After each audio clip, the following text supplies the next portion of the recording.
You're watching Camnet TV, not just another channel. Welcome to our news. The headlines. President Edgar Lungu calls for professionalism in the media after being misquoted by a known tabloid.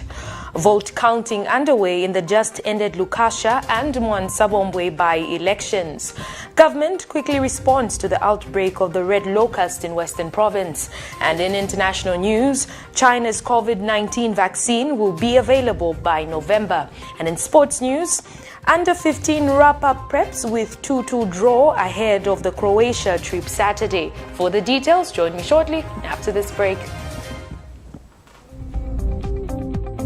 Msika is here. We have you all covered with just 150 kwacha. You can advertise every day from 17 hours to 18 hours.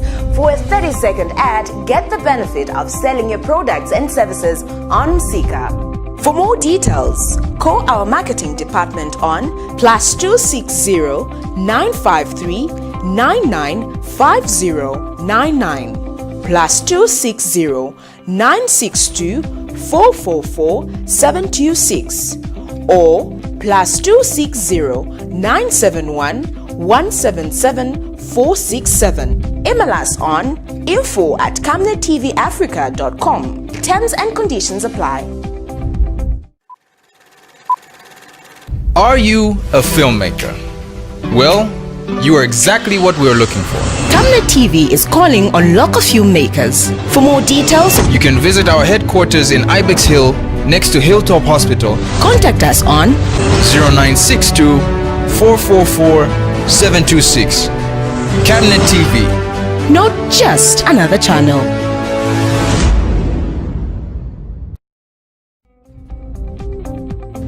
Msika is here. We have you all covered with just 150 kwacha. You can advertise every day from 17 hours to 18 hours. For a 30-second ad, get the benefit of selling your products and services on Msika. For more details, call our marketing department on +260 953 995099 +260 962 444 726 or +260 971 177 467. Email us on info@camnettvafrica.com. Terms and conditions apply. With the details, my name is Liseli Kanyanga. The Southern African Center for Constructive Resolution of Disputes, SACOD, is appealing for peace to prevail beyond Thursday's voting day. Organization Executive Director Boniface Chembe says SACOD regrets and condemns the various reports, acts of political violence, mostly in Lukasha, by known cadres. Mr. Chembe says any acts of political violence must not be tolerated as they tend to undercut the spirit of democracy. He has further welcomed the arrest of the people who exhibited violent behavior by the Zambia Police Service and commend the police service in this regard. SACOD would like to wish all political parties all the best as voting takes place today in Lukasha and the Mwansabombwe parliamentary by-elections and all other local government by-elections taking place in various parts of the country. SACOD appeals to all political parties to desist from any acts of political violence on this voting day so that the environment is peaceful and credible. We equally appeal for peace and calm in the post-election period so that the wishes and the desires of the people prevails. We regret and condemn the various reported acts of political violence, mostly in Lukasha, by suspected ruling Patriotic Front cadres. Any acts of political violence must not be tolerated as they tend to undercut the spirit of democracy. We therefore welcome the arrest of the people who exhibited this staggering behavior by the Zambia Police Service, and we commend the ZPS in this regard. Campaigns must always be premised on issue-based politics and not on any acts of political violence. We appeal to political leaders to condemn all acts of political violence reported in Lukasha. Aside from Lukasha, we commend all political parties for conducting peaceful campaigns in all other by-elections around the country at both parliamentary and local government level. We appeal for the same peace to prevail on this voting day and post-election period. President Edgar Lungu says he will not go against the decision of the Zambian people in the next year's presidential elections. President Lungu has therefore found it disturbing that some sections of the media decided to misquote him when he held a public rally in Kasama. It is alleged that President Lungu said he will remain president whether Zambians like it or not, as quoted by one tabloid newspaper as a clear misquote of what he meant. The president instead stated that he is the president whether the opponents like it or not, and that if anything happened to him, his constitutional successor is Her Honor the Vice President, Mrs. Inonge Wina. The president therefore urges all journalists to strictly adhere to their professional ethics, because not doing so could plunge the country into chaos. But the tabloid that misquoted the head of state has since apologized for misinterpreting the statement incorrectly. Moving on, in other news, MISA Zambia has appealed to the Zambia Police Service to protect journalists in the line of duty, especially as the country heads towards elections. The media body has reminded political parties that it is the duty of the media houses to it is not the duty rather of media houses to campaign for them, but rather a platform to communicate policies and manifestos. MISA Zambia board member Martin Akende says despite media recording growth in the recent years, journalists have continued to suffer harassment at the hand of political cadres. Mr. Akende says it is unfortunate that media personnel still suffer harassment, violence, intimidation from both political players and members of the public. He said this during the launch of the first and second State of the Media report in Lusaka. We have details in this report. It has been reviewed that the state of the media in Zambia has remained unstable despite posting certain gains in the technological environment. According to the State of the Media report of 2020, many violations and negative developments have been witnessed in the media industry. These includes the effects of the coronavirus disease, suspected ritual killings and gassing incidents, as well as numerous political attacks and harassment of media practitioners. Warning and threats have also been noted by government officials and regulatory institutions such as the IBA concerning the use of social media both for citizens and the media. Speaking during the launch of the State Media Report, first and second quarter of 2020 in Lusaka, Media Institute of Southern Africa, MISA, board member Martin Akende has called on relevant authority to help protect the media. Ladies and gentlemen, violence towards the media has become even more rampant during elections, as previous experience has shown. May I therefore use this opportunity to call on the police, and it's good that I've seen we have a representative from the police in the audience. We want to call on the police, political parties, and members of the public to help protect our journalists against violence. We urge political leaders to restrain cadres from harassing pressmen and women, but rather engage in issue-based campaigns and dialogue. The media is there to communicate manifestos and policies to the general public, and not to make a political party win. It's not merely the role of the media to start campaigning for a political party, but the media's role is simply to communicate the policies, the ideology of that individual political parties. So it's not always that political parties should expect what they want to hear, but the media will report on what is happening. I'm also appealing to the Zambia Police Service to be more vigilant in shielding the media against violence, intimidation, and harassment. This is the earnest appeal we are appealing. We are appealing to the police to protect journalists, especially in the line of duty. The media, just like any other citizen, need to be protected and feel safe as they carry out their duties. More so as we head to the polls. It's 11 months before we get to the 2021 general election. Meanwhile, FES resident representative says the media in Zambia must have democracy. A free and democratic society and a free and functioning media are inseparable. So that means if the media cannot perform in a free and constructive way, democracy goes out the window. And again, the consequences would be very dire. And I really hope that some of the trends that I was reading about in the report will not continue, especially as this country is heading for general elections next year. This report serves as an advocacy tool for media development in Zambia. Its mandate is to help shape policy formulation with regards to media freedom, freedom of expression and access to information in Zambia. Miriam Kemba, reporting for Camnet TV News in Lusaka. Electorates in the 2 constituency by-elections and 12 wards have cast their vote, and counting is underway as most of the polling stations closed within the stipulated time. By 13 hours, Gears Initiative monitors had managed to monitor 4 wards, namely Chiba, Kapongolo, Chibundu and Kapumaula. The observation is that generally the turnout in rural areas is slightly higher as compared to urban areas, and is partially motivated by political parties, especially serving some councillors ferrying voters to polling stations.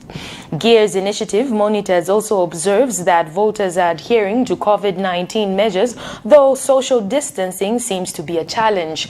Earlier in the morning, Kapaumula ward at Kapongolo polling station, the station opened for preparations at 5:30. The usual preparations went on well to the satisfaction of all stakeholders. There were monitors in all of the 3 streams from CCMG, CCMJP and Caritas at this polling station. We now get an update from Gears Initiative member David Mwamba, who is in Lukasha. Good evening, Mr. Mwamba. Good evening, good evening. You are through and live to Camnet TV World News. What is the general atmosphere currently coming from the voting to up until now counting? You know, in the morning, the polling stations were open. Why not? There were queues initially, but then it was 10 hours. The queues and they started coming one by one. By the time it was only a few people were casting it. But during the afternoon, the voting improved up to the time of the closing of the voting station. Right now, we do not know the.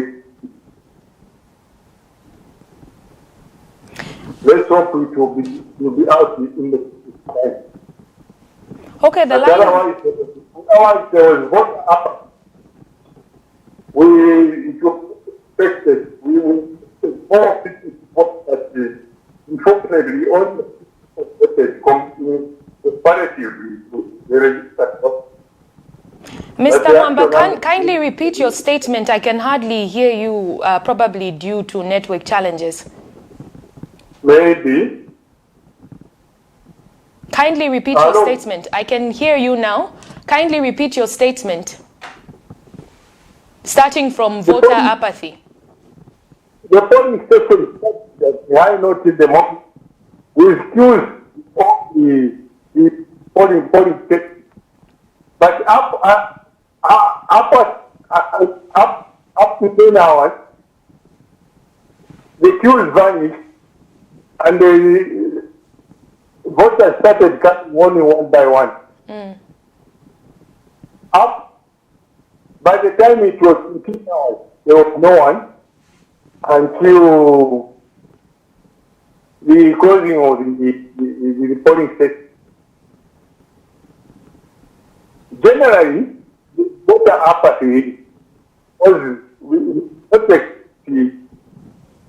few people to vote at sea. But anyway, we are going to have people voting after the results are. But otherwise, the general atmosphere, there was no violence. That is what is happening at the moment. Okay. Any hints on when the results will be out? Anyway, very soon they'll start trickling in, but we do not know. It is up to those results. But otherwise, in the polling stations, they started enough, but we don't know how the results will come out. Okay, thank you so much, Mr. Mwamba. I think we've gotten the message loud and clear. Yes. So that was GEAR's initiative member, Mr. David Mwamba, who was giving us an update on the just ended by-elections that's in Lukasha. What he said was generally the environment was suitable for the elections, in that there's no violence recorded whatsoever.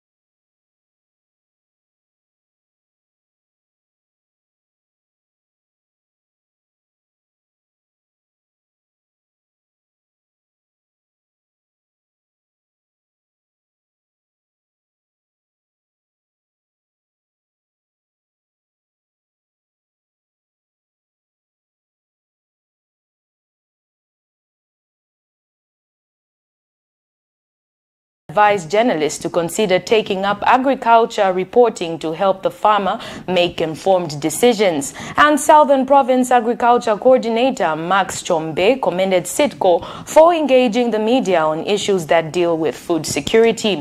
He says the media play an important role in food security, hence it was timely that they start sensitizing the farming community on the dangers associated with buying fake agriculture inputs.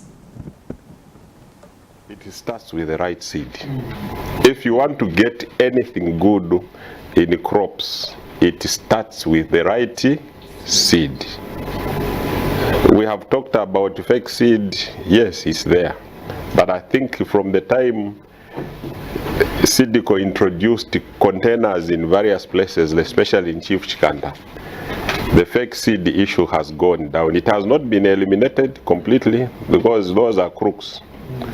I don't know which country has no crooks.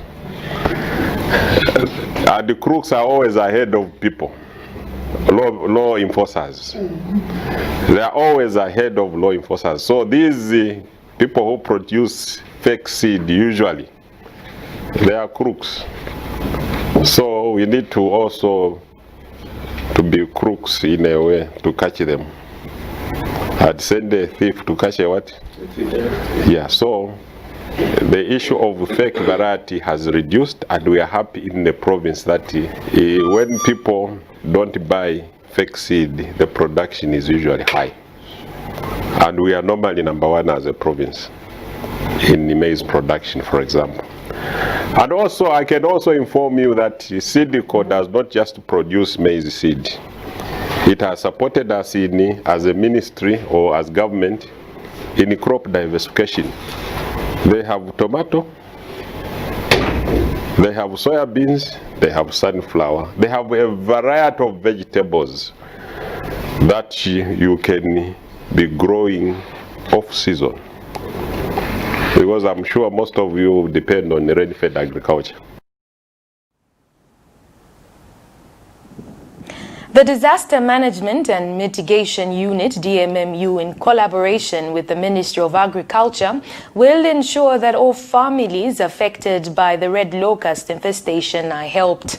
DMMU National Coordinator Chanda Kabwe has disclosed that Mwandi, Mongu, Lukulu, Kalabo, Sikongo, Sesheke in Western Province and Kazungula District in Southern Province are some of the affected districts.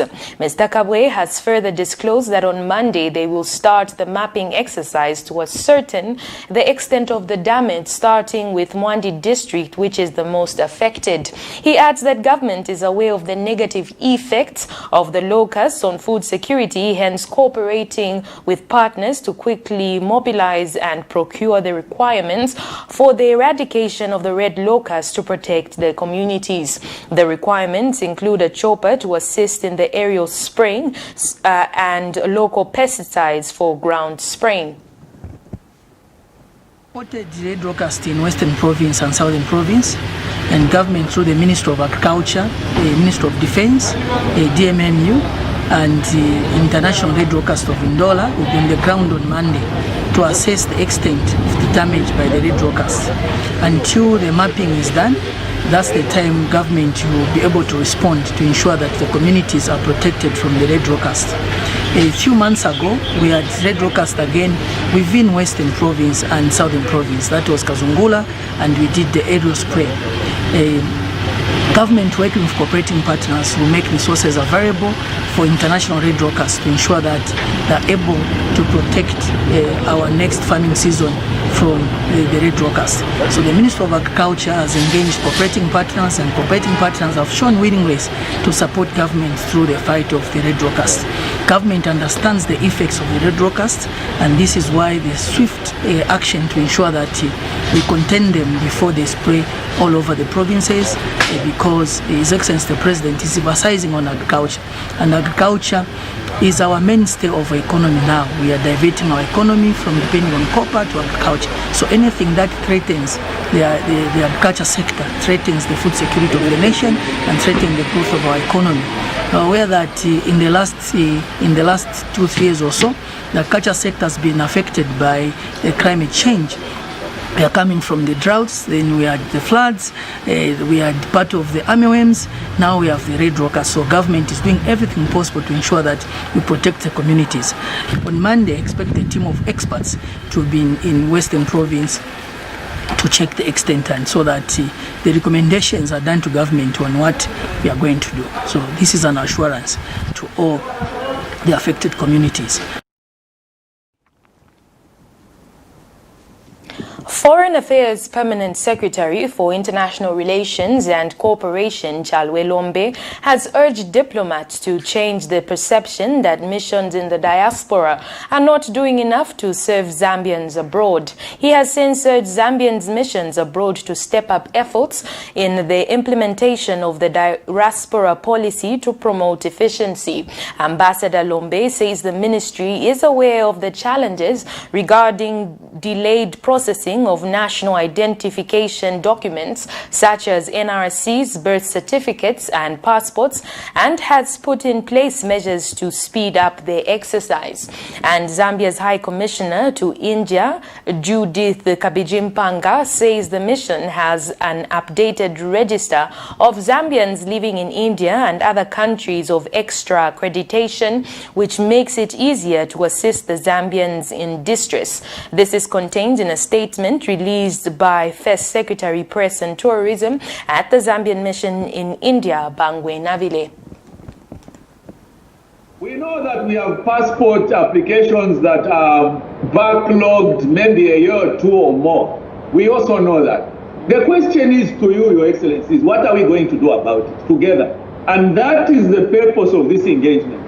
I am committing myself and my staff to see what we can do. What can we do differently that will change this status quo? This mission in New Delhi has been quite vivacious in ensuring that all the Zambians living in New Delhi and elsewhere have all been put in the database. And our larger grouping here, Your Excellency, PS, is the students. And that was of the view that you could consider also putting a desk under Ministry of Education.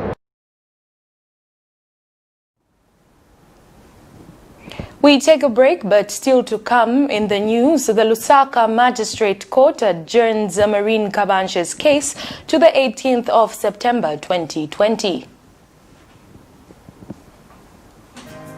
Take control of your tax planning. Avoid penalties and interest. Returns and payments due by the 10th of the month for declarations of the previous month's transactions are pay as you earn and skills development levy. Returns and payments due by the 14th of the month are turnover tax, withholding tax, mineral royalty tax, tourism levy, gaming and baiting, presumptive tax. Returns and payments for all withholding VAT agents is the 16th of the month. Returns and payments for all VAT registered suppliers is the 18th of the month. Submit the returns and make payments on or before the respective due dates to avoid penalties on the late submission of returns and payments of taxes. Further, note that VAT tax invoices for all business-to-business and business-to-government transactions must bear the tip-in of the buyer without fail. Zambia Revenue Authority. My tax, your tax, our destiny.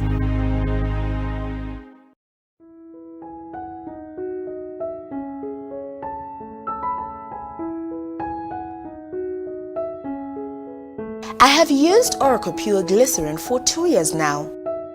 It has really worked for me. It has cleared all the black spots on my face. It has restored my skin beauty. It also smoothens the skin. Try Oracle Pure Glycerin for perfect skin. If it's not Oracle Glycerin, then it's not Pure Glycerin.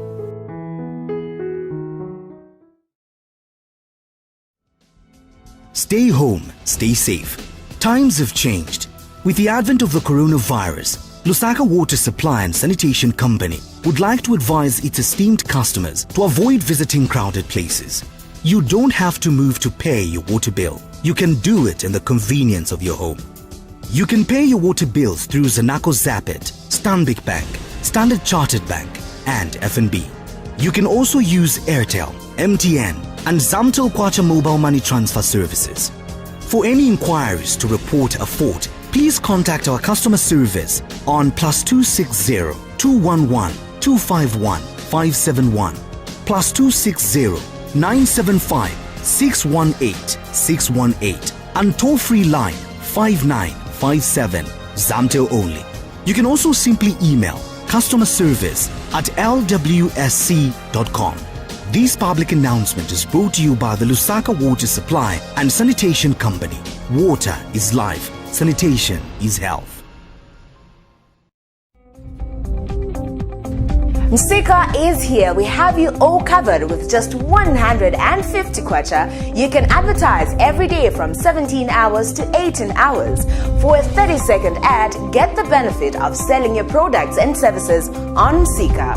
For more details, call our marketing department on +260 953 995099, +260 962 444 726, or +260 971 177 467. Email us on info@camnettvafrica.com. Terms and conditions apply.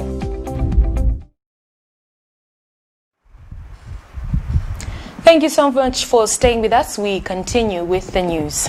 5 United Party for National Development cadres have been charged with 2 counts of assault have been granted bail by the Kasama Magistrate Court.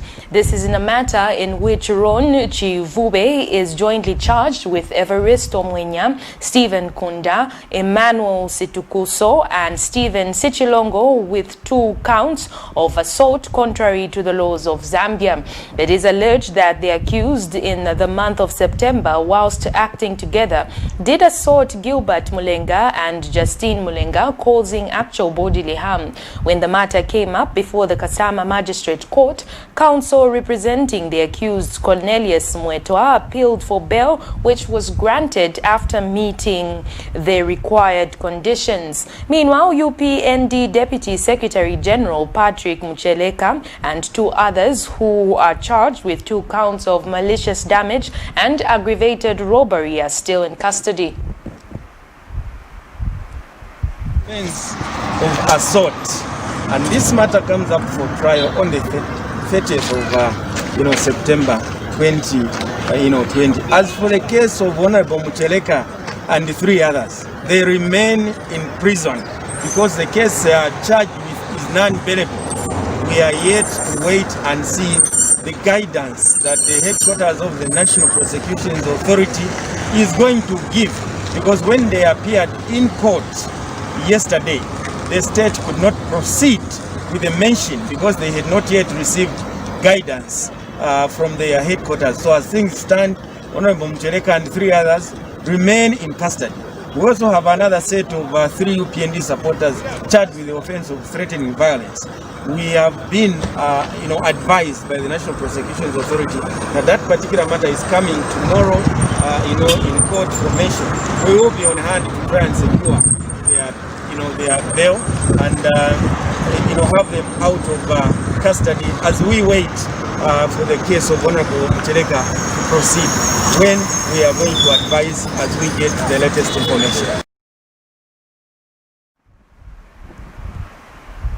Before we move on in the news, we now cross over to our staffer, Kalan Muchima, who is in Kanzenzi Ward, and he will be giving us an update on what is going on there. Good evening. Good evening, Mr. How are you? Very well, thank you. How are you doing? I'm good, thank you. Kindly give us a general overview of what has happened and what is currently going on. Okay, quickly, I'll just say that right now they have just finished counting on 2 polling stations. You know, Kanzenzi Ward has got 3 polling stations, which is Mwanamtoa, Chioma, and Kanzenzi itself. And from the 2 wards so far, the official results indicate that the UPND has got 150 votes. That is at Kanzenzi polling station. And the PF got 129, that's still Kanzenzi polling station. And at Mwanamtoa, the PF scored 103, and of course the UPND have scored 163. And we're only waiting for 1 ward, which is Chioma, and that's one of the largest wards now. And after they count that one, we'll be able to know who has the scope the Kanzenzi ward by election. You may wish to know that Kanzenzi Ward has got about 1,900 registered voters, and of course it came about following the demise of former councillor who is Junior Musembu. And what's more interesting about this by-election, is that 2 brothers from the same mother, same father, biological brothers, competing against each other. And of course, the family has been torn apart in terms of who to support. The father declared interest, and we are told he never wanted to engage himself in this campaign, because according to him, whoever who wins between the 2 sons is very much comfortable with that. So the candidates, the PF, had fielded Franco Tailoshi, and of course the UPND had fielded Claude Tailoshi. Claude Tailoshi from the UPND is the younger brother to Franco Tailoshi, who stood on the PF ticket. And of course the people of this area are demanding that whoever who wins should handle issues of a lack of clinics in the area, roads, and of course the poor network. I'm sure you've been trying to call me because there's no network here, so we couldn't you couldn't get hold of me because of lack of network. Right now I'm with Honorable Kadinga Pande, who is the PF coordinator for these by-elections. Maybe I can just have a word with him very quickly, and just to get his update on the by-elections. Honorable Kadinga Pande, a quick update on just general overview of these by-elections. Yeah, I'll say that for the first votes that we've got, it goes beyond our expectation. We expected to win, and this is a game of win and lose, but we don't know what could have happened. We didn't expect to lose, particularly in the first ward, Kanzenzi. We were very sure that we were winning, although the UPND has beaten us by 21 votes. We are still waiting for the bigger vote in the other wards, in the other polling station rather, which is Chioma. which has got the largest registered voters. So we're still expecting for the best. We're hoping for the best. Right now where I am, I'm unable to get hold of any UPND official. I'm sure when we get one of them, we'll be able to speak to them. But literally, all I can wrap it up with is to tell you that the biggest winner in this war standing is peace. I think peace is the biggest winner so far. There's been no form of violence. That means this is commendable, especially I think there has been talking of peaceful campaigns, peaceful elections across the country. There's been no single violence, no bloodshed here. I'll tell you, I'll confirm with you that the European Member of Parliament, Honorable Newton Samatai, and the officials from PS Honorable Kabinda Pandey, they could meet, shake hands, and of course exchange, laughter here and there. That has been the spirit here in Kansas. Okay. So for me, thank you so much, and back to you. Thank you so much, Mr. Mchima. I know you can go on, but we have to move on in the news. And moving on in the news, a minor aged 35 has been dragged to court for allegedly threatening to kill someone. This is in a matter in which Kelvin Katai of Kitwe is charged with one count of written threats to murder contrary to Section 118 of the Penal Code, Chapter 87 of the laws of Zambia. Allegations are on that the 4th of December 2019 at Lusaka, knowing the content therefore directly did cause Geoffrey Lungwangwa to receive written threats to kill him, saying, "Your days are numbered, better find your place in hell, otherwise you are gone." When the matter came before the Lusaka Magistrate Court, the accused was not present but will appear in court soon. Still in court news, the Lusaka Magistrate Court has adjourned the corruption case involving former Community Development Minister Emerine Kabanshe to 18th September 2020. The matter, which was coming up for continued trial, failed to take off as the court was disposed. This is in a matter in which the former minister, who is currently a member of parliament, is charged with 2 counts of willful failure to comply with the law and applicable procedure of guidelines relating to procurement involving the social cash transfer program. Yesterday, before Lusaka Chief Resident Magistrate Slamek Mwale, the court heard how beneficiaries of the social cash transfer program did not receive funds on time because Zambia Postal Service Corporation, Zampost, the service provider engaged by the ministry, used to deposit the funds in a fixed account for it to earn interest. The struggle for job hunts has continued to take center stage in Zambia, especially among the youth. Zambia has a significant percentage of unemployment levels, leading to some youths waiting up for job opportunities whenever they see some construction works going on. Due to the ballooning statistics of unemployment, some Lusaka residents are now blaming each other for failing to acquire jobs at a named Chinese company in Mandevu area.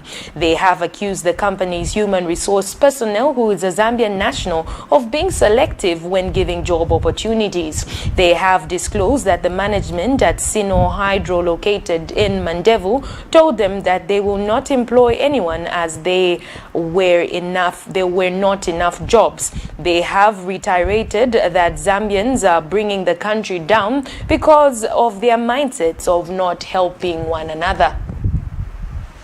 Tulipenda mazoti waoshe utingene nchito sakira nchi president nchifuata kanatumiza ma Chinese kutijara sekule ma company tingene nchito but ma Chinese angene sama blacki but ma black seka futa tile tako soma tsacho sakuti sisebenza so ma black saichi achema Chinese are good so mfunika boma yanganepo aitika rungu yanganepo mazo ma minister abantu warumana za ukawala ma Chinese acha light acha right but ma black seka manje tifuna ni mwana wa marume kapelani msenga wa banda kanani pili kapelani mtonga ndiye wesi afuna mtonga mzao aita anachoka kumazabuka kubwera kuno it's not good ni banda naita na isebene zuru kubwera kuno tikangene chito choka ku Eastern kuja tisia hazina kazi kuno manje tia renji tikwatira futi kuno kandrama kangono kantipereka kuja kuno kulipewa ndana afuna nchito tandizire nkoni tifuna tingene nche tina ma families ne penili pani na bana batatu manje ineneka pano bana batatu manje watimu aba bonse huko because singa kambe neneka ne mafuta alina neneka ne mafuta menayo ne pa ni ambiri ni matraki na matraki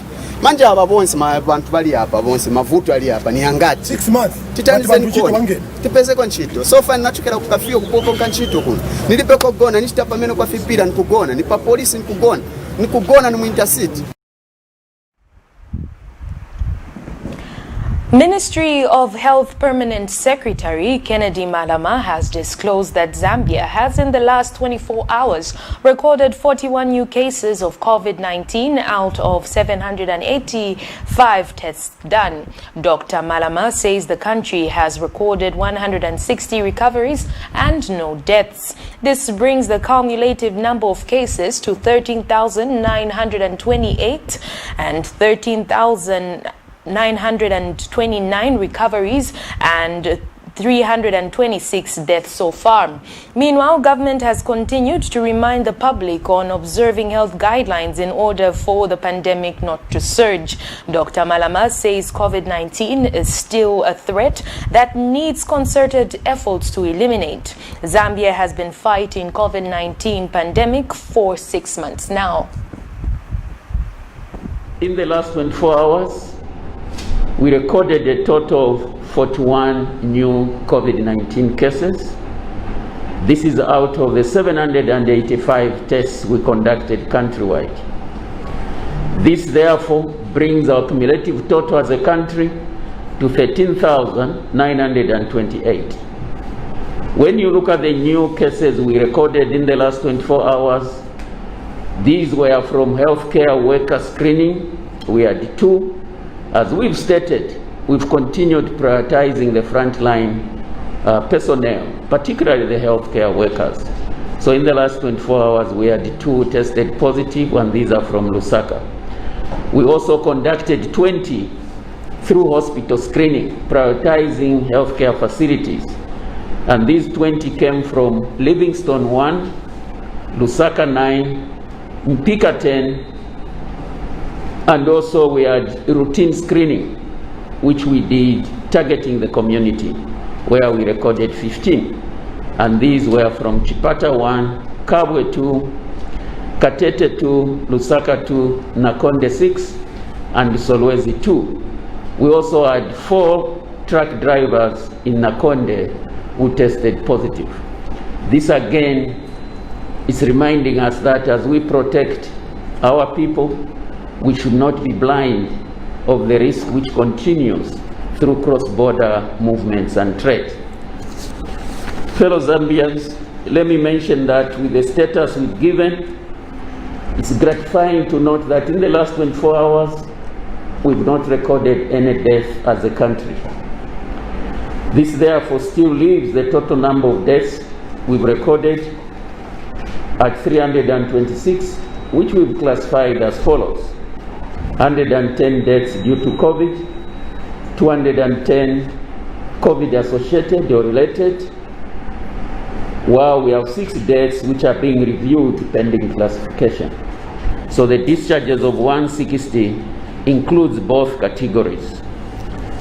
Fellow Zambians, therefore the cumulative number of cases as at today stands at 13,928 out of a total of 134,923 tests which we've conducted since COVID-19 was confirmed in our country. And this also includes a total of 13,021 recoveries and 326 deaths. The Health Professions Council of Zambia, HPCZ, has congratulated a 5th-year University of Zambia medical student Nora Ndambo for scooping Best Overall Poster Award in Quality Improvement Conference. This was after she presented an abstract titled Vulvar Cancer in Young Zambian Women managed at the Cancer Diseases Hospital.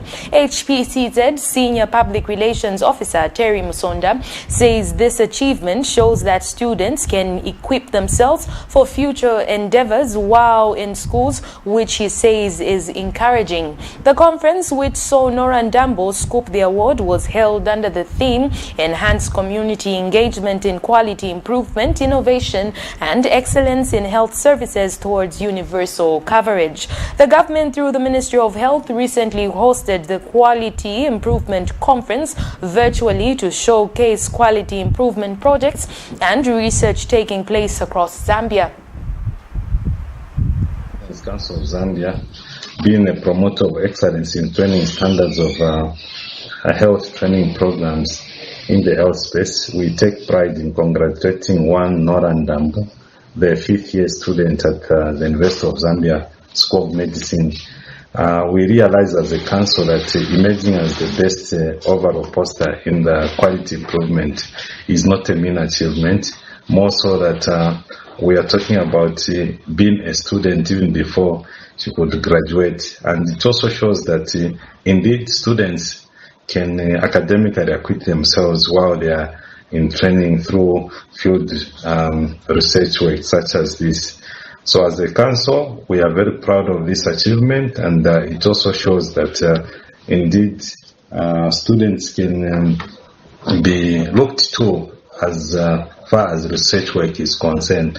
And we are very proud and want to put it on record that this is how things should be.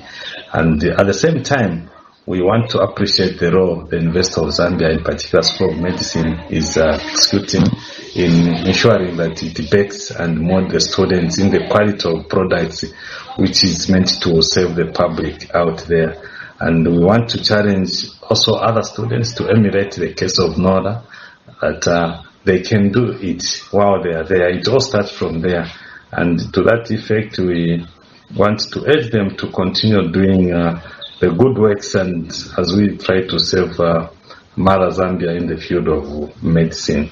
So for Nora, we congratulate and recognize the achievement, and even as she gets set to present a paper, we are very proud of her.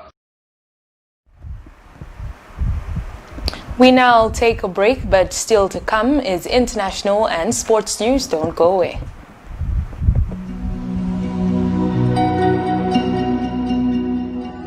To create a positive difference in people's lives, one must first understand the way people live. At Savenda, we're here for our community, our partners, and our future, as a nation and as a continent.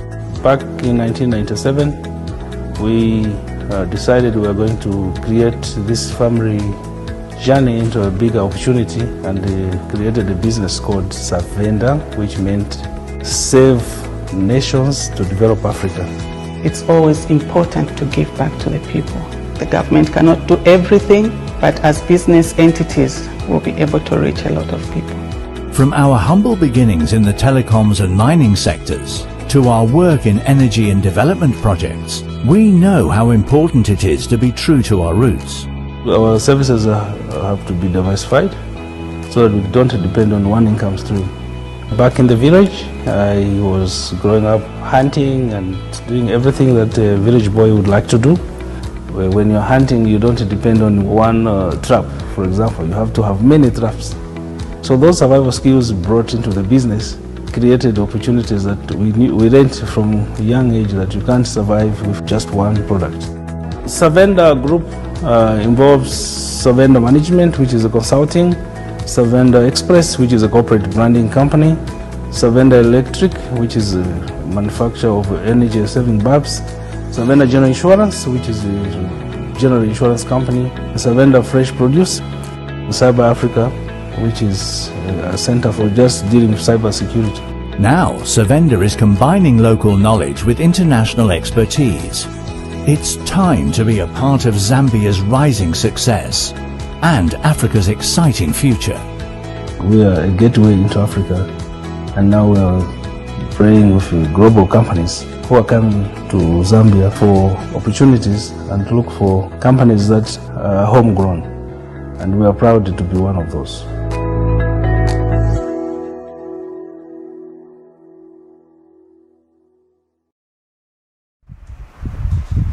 You're watching Camnet TV, not just another channel. We continue with the news. In international news, China's government says it may have a coronavirus vaccine available publicly by November. Hundreds of thousands of Chinese have already been injected with the experimental vaccines, with at least 3 companies there in the final stages of clinical trials. But some people are accusing the government of using a potential vaccine to expand its influence globally. In other news, at least 12,000 residents of the Mora camp are now without shelter after a fire destroyed Europe's largest refugee camp on the Greek island last week. The United Nations representative in Greece is asking European nations for help in housing them. Crisis-weary residents and thousands of refugees stranded there after the Moria fire are united by one thing. They all want to see the refugees moved off the island. Al Jazeera has more. While the world awaits a coronavirus vaccine, hundreds of thousands in China are receiving their second jab of one being tested there. Medical workers, military officers, and civil servants were among those given emergency use approval for experimental vaccines earlier this year. 9 of the over 30 coronavirus vaccines undergoing human trials around the world are being produced in China. China's Center for Disease Control says one may be rolled out to the public as early as November. China is at the forefront of the whole world in the development and production of vaccines. There are currently 9 types of COVID-19 vaccines in the world that have entered phase 3, and China accounts for 5. Low numbers of domestic coronavirus cases have led to Chinese companies completing late-stage phase 3 trials abroad. State-owned company Sinopharm began testing in the United Arab Emirates in July. Frontline medical workers there have also been given emergency doses. Sinopharm vaccines are also being tested in Peru and Morocco. Thousands in Brazil and Bangladesh have been given vaccines by the company Sinovac, while the Chinese military-affiliated CanSino Biologics is conducting tests in Russia and Saudi Arabia. China says it's developing vaccines for the common good, but there are a few Western democracies involved in trials or partnerships with Chinese companies. Analysts say Beijing is instead prioritizing so-called friendly nations and using a potential vaccine to expand its influence. Philippine President Rodrigo Duterte says he pled to be given early access to a Chinese vaccine, ruling out confrontation with Beijing over territorial disputes in the South China Sea. Chinese leaders have promised similar access to Indonesia and countries along the Mekong River, but not everyone is convinced. I don't think the international community will have enough confidence in China-made vaccines to accept them. This is a high-risk rescue operation. This kind of vaccine diplomacy is potentially more risky, much riskier than mass diplomacy. China's CDC says vaccine trials are going smoothly and no side effects have been documented.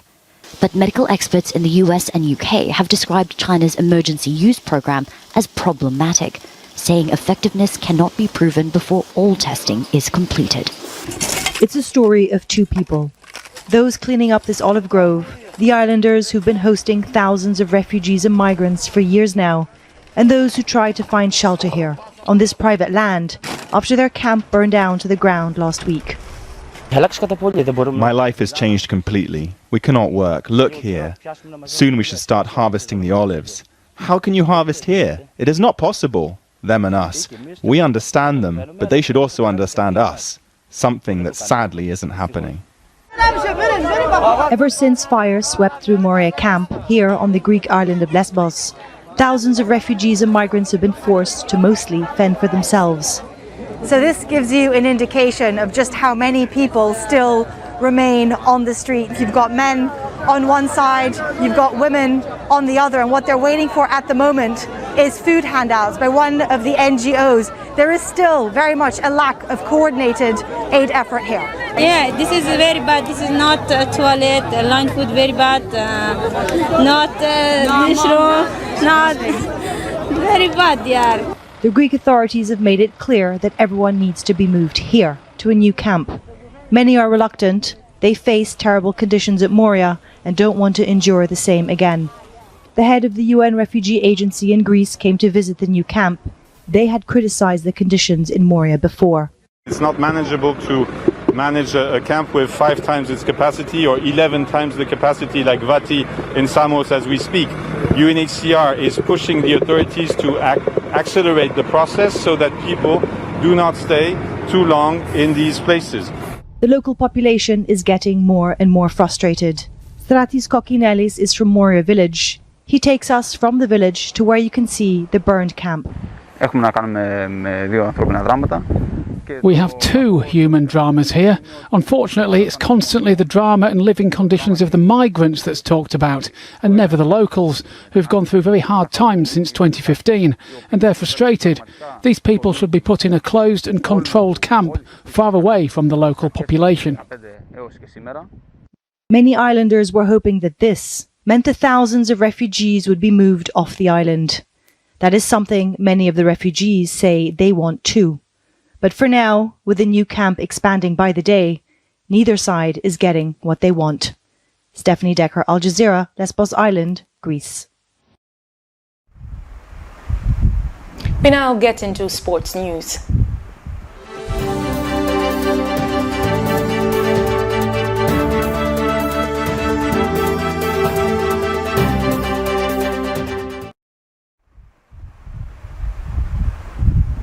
Football Association of Zambia FAS President Andrew Kamanga says the cooperation agreement with the Croatia Football Federation has started bearing fruits. Speaking after watching the under-15 national team from the stands, Kamanga, who signed the cooperation agreement on behalf of FAS with his Croatia counterpart Davor Suker in 2019, described the partnership as a perfect example of stability and long-term development.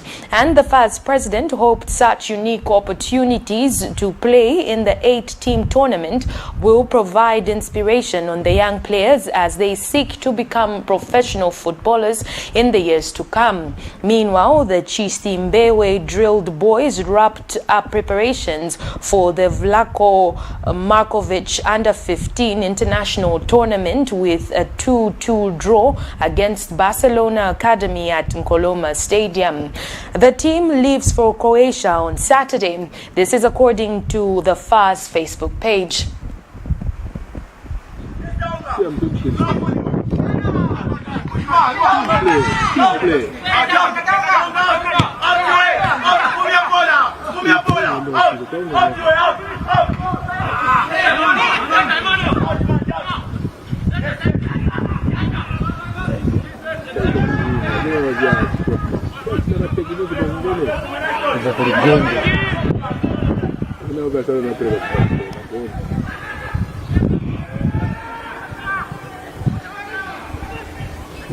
We see this as a good sign that our young players are being given the right opportunities.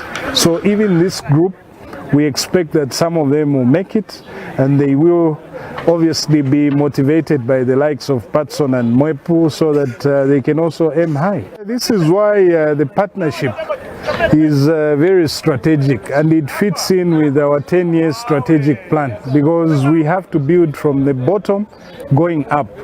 And in the Croatia partnership, we are also likely to get additional support. They are helping us to set up the FAS coaching school, because their coaching school is quite organized. For the first time, we are going to treat coaching as a professional career, and we will see different coaches trained over a long period of time in different age groups, which I think will go towards enhancing the value of our game.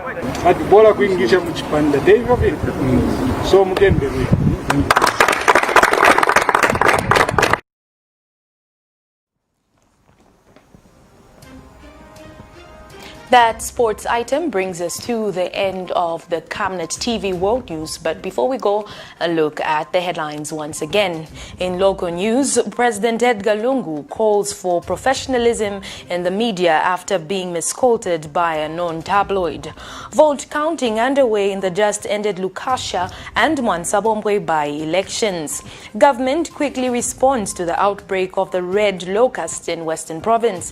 In international news, China's COVID COVID-19 vaccine will be available by November. And in sports news, under 15 wrap up preps with 2-2 draw ahead of the Croatia trip Saturday. We now look at the Camnet TV verse of the day, which is coming from the book of Psalms 51 verse 1 to 2, and it reads, "Have mercy upon me, O Lord, according to thy loving kindness, according unto thy multitude of thy tender mercies. Blot out my transgressions, wash me thoroughly from my iniquity, and cleanse me from my sin." I have been your anchor, Liseli Kanyanga. God bless.